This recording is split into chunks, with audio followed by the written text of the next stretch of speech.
Здравствуйте, дорогие друзья! Игровая неделя начинается. В App Store Google Play на удивление вышло много интересных проектов, так что ставьте лайк, чтобы я знал, что вам нравятся такие выпуски, освобождайте память на своих гаджетах и усаживайтесь поудобнее, потому что у нас всегда есть во что поиграть.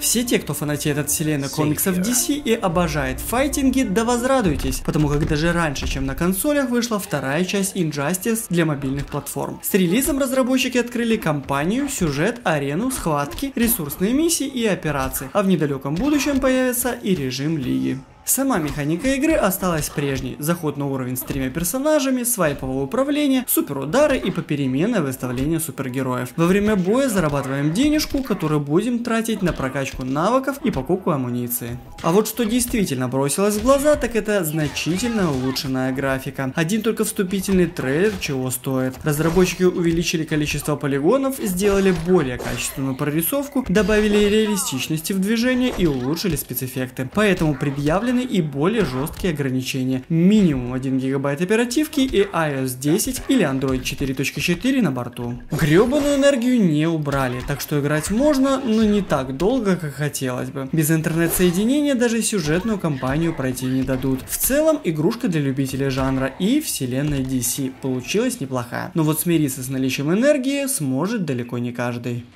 А вот ребята из Rovio меня приятно удивили. Наконец-то не перестали выпускать этот трэш с птицами, яйцами, свиньями и прочим изрядно надоевшим хламом и зарелизили реально годный онлайн-проект Battle Bay. Получился своеобразный аркадный World of Tanks, только в мире быстроходных катеров. Упор сделан на битвах в компактных локациях между реальными игроками. Очень понравилась динамика проекта. Благодаря волнам вы сможете в несколько мгновений всплыть и оказаться на открытой местности, или наоборот, попасть в очень выгодное положение и оказаться в зоне недосягаемости для чужих снарядов. Экшен не останавливается ни на секунду, постоянно нужно думать, куда рулить, пеленговать, куда идет волна, быстро менять оружие, смотреть на перезарядку, выцеливать противника с учетом упреждения и радиуса действия снаряда. Получается очень приятная картина, а игрушка засасывает на раз-два. Разумеется, присутствует система заработка и прокачки вооружения. Кстати, с балансом разработчики все подрасчитали. Battle Bay — это оригинальная, динамичная и очень затягивающая игра. Присутствует премиумная подписка для тех, кто хочет качаться быстрее, а остальные наслаждаются бесплатной игрой. Единственный минус — поиграть в оффлайне не получится, а в остальном ребята из Rovio действительно хороши. Крутейший аркадный симулятор кораблей уже покорил просторы Google Play и скоро начнет рулить морским парадом в App Store. Ребята из Cube Software выпустили отличную мультиплеерную платформу для длительных замесов. Перед вами откроется свыше 20 видов кораблей времен Первой и Второй мировых войн, бои в формате 7 на 7, совершенно другая сторона тактики ведения сражений и управления кораблями и, конечно же, эпичные битвы. Все это дело подкреплено возможностью прокачки судов, которые подразделяются по классам. Есть даже авианосцы. Очень приятная графика, дополняемая реалистичными звуковыми эффектами и даже сменой времени суток. Из недостатков доступна всего лишь одна карта и один режим. Нету чата, команд и возможности голосового общения между членами команды. Баланс не идеален, немного расстроила прорисовка участков суши. Зато проект бесплатен и в игру вполне реально играть без доната. А для тех, кто готов заплатить символическую сумму, разработчики приготовили много вкусностей. А с недостатками, я думаю, мы распрощаемся в следующих апдейтах. Вообще, я предлагаю посмотреть вам полноформатный обзор на канале. Ссылочка будет также в прикрепленном комментарии. Разработчики именитой серии аркадных воздушных файтингов Sky Gamblers не устают закидывать мобильные платформы свежими проектами на авиатематику. На этот раз вместо классических боев и их вариаций нам предлагается поучаствовать в гонках. Помимо пролета контрольных точек и пересечения финишной черты, по уровням разбросаны бонусы на воздушных шарах. В зависимости от типа гонок они будут давать различные преимущества. Всего 5 режимов и чуть более 100 уникальных гонок на воссозданных с реальных прототипов самолетов. Кстати, в игре реализовано около 90 крылатых машин. Гонки получились достаточно хардкорными и динамичными. Нужно не только умело маневрировать и дергать ручку управления двигателем, но и метко стрелять, огибать ландшафт, следить за температурой двигателя и иметь собственную стратегию для каждого режима игры. Картинка выше среднего, а вот физика немного подкачала. Иногда самолет не разбивается, а прикольно отпрыгивает от земли. Ну и конечно же главным недостатком игры станет ценник. Зато нет рекламы, энергии, фримиума и прочих слов, которые вас так сильно раздражают. Разумеется, не забыли разработчики о мультиплеере. Шпиговать реальных оппонентов невероятно весело. Не перевелись на мобильные платформы оригинальные бесплатные аркады. Игрушка Not это вызов собственной внимательности. Игроку предлагается выполнять действия, написанные в кубе за короткий промежуток времени, тем самым задавая направление движения человечку. Нужно быть крайне внимательным, потому как не лишнее «не» или призыв к действию или не действию могут запросто запутать нового игрока. Игровая кампания насчитывает гигантское количество уровней разной сложности. Not реально затягивает, делая своеобразный вызов геймеру. Проект бесплатен, но содержит рекламу. После отключения сети интернета вы не увидите ни единого баннера. За денежку можно удалить рекламу и купить жизни. Хотя попытки на восстановление, чтобы продолжить с того места, где затупил игрок, даются из-за просмотра рекламных роликов. Вот такой вот замкнутый круг. Игрушка хороша и нереально хардкорна. Пройти всю кампанию до конца смогут лишь самые стойкие.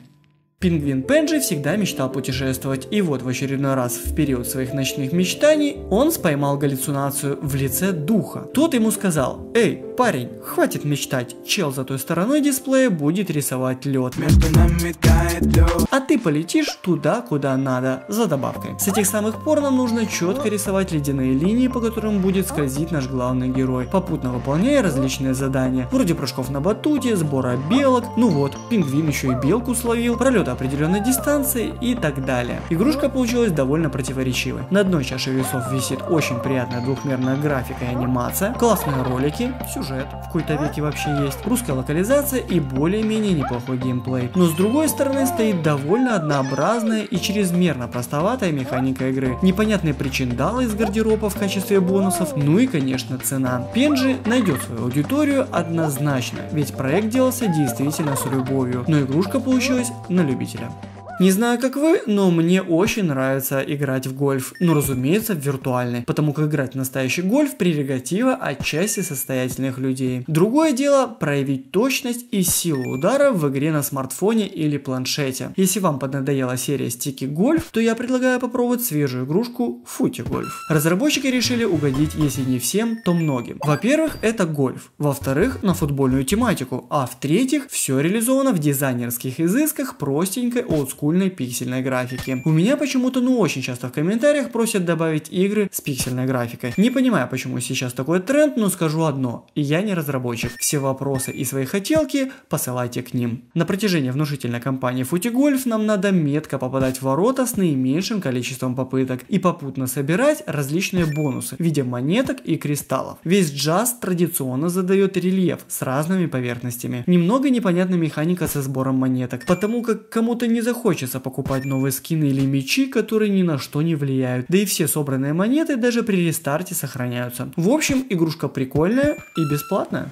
Бесконечные таймкиллеры в наших подборках появляются редко, но Split Up это как раз наш случай. Разработчики в этой хардкорной аркаде предлагают набрать максимальное количество очков, управляя двумя точками, которые так и хотят притянуться друг к дружке. Тут необходимо четко лавировать между препятствиями, огибать движущиеся объекты и собирать кристаллы, ведь именно они являются показателем мастерства. Локация бесконечна, но фигуры в ней постоянно генерируются, а именно поэтому предугадать, что будет скрываться в следующем кадре, попросту невозможно. Все статические препятствия симметричны, а именно поэтому лучше держать устройство горизонтально и смотреть за одной точкой, мысленно представляя, что она катится по невидимой поверхности. Но эта формула не универсальна, потому как расположение кристаллов разное, да и движущиеся опасности бывают перемещаются несимметрично. 5-минутная забава отлично скрасит ожидание в очереди или станцию в метро. Головоломка со странным названием ReveLVR предлагает пользователям пройти километр уровня уровней с кругами, вращая которые необходимо выставлять разноцветные точки по образцу. Задумка вполне себе неплохая, а единственным недостатком считают чрезмерно простые уровни в самом начале игры. И таких вот уровней немало. И еще нет карты со всеми локациями, чтобы, к примеру, какую-нибудь пропустить в случае надобности. Не хватает разнообразия. В остальном реализация довольно неплохая, а если учесть то, что головоломка бесплатная для скачивания, то в целом проект получился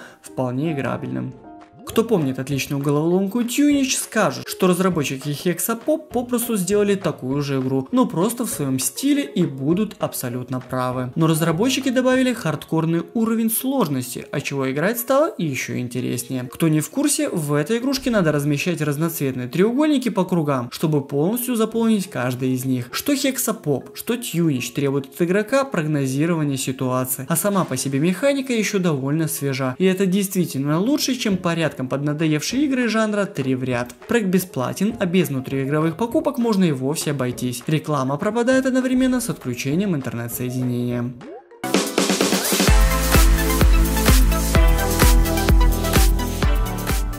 Все названия игр и прямые ссылки на скачивание я оставил в первом прикрепленном комментарии к видео. Это свои заморочки по SEO. А я уже готовлю свежий выпуск лучших новых игр для iOS и Android. Так что не забудь подписаться на канал и кликнуть по колокольчику. Ну а на этом все. С вами был Вадим Ищенко на канале Protect. До скорых встреч. Увидимся в следующем видео. Пока-пока.